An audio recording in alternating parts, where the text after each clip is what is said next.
ట్రంప్కు big shock ఇచ్చాడు Israel prime minister Netanyahu. కాల్పుల విరమణ తర్వాత ఆ ఒప్పందాన్ని ఉల్లంఘించాడు ఇజ్రాయెల్ నుంచి గాజాపై దాడి చేశాడు.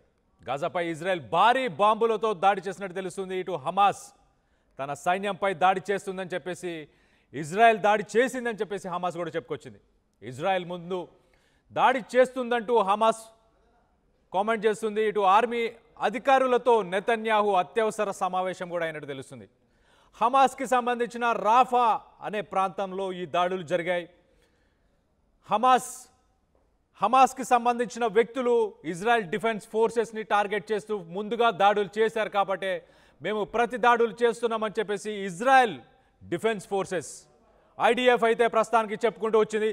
సో ఇజ్రాయెల్ ఫోర్సెస్ ప్రస్తుతానికి ఎయిర్ స్ట్రైక్స్ అలాగే ట్యాంక్స్, మిలిటరీ ట్యాంక్స్తో పాటు భారీ పేలుళ్ళని ఈ రాఫా సంబంధించిన మిలిటెంట్స్ ఉన్నారు అక్కడ, ఆ మిలిటెంట్స్ని టార్గెట్ చేస్తూ మేము దాడులు చేశామని చెప్పేసి ఇజ్రాయెలీ ఫోర్సెస్ చెప్పుకొచ్చాయి.